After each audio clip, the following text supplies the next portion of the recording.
There's a very famous hadith that people always spread in the month of Ramadan, which is a very famous hadith, but we have to beware because it's not authentic.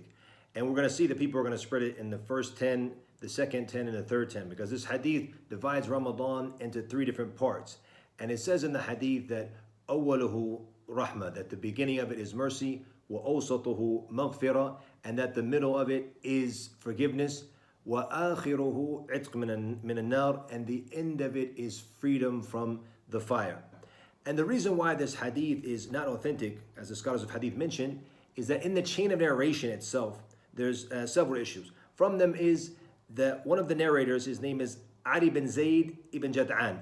And this narrator is daif, as the scholars of hadith mention. His hadith is weak, therefore we don't accept his hadith.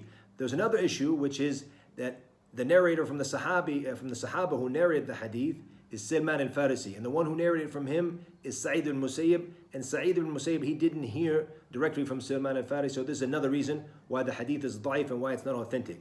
Now some people might say that, even so, this hadith is in Fadail al-A'mal, and some of the scholars say maybe it's permissible, we can spread a hadith because it's encouraging people during these different times in Ramadan.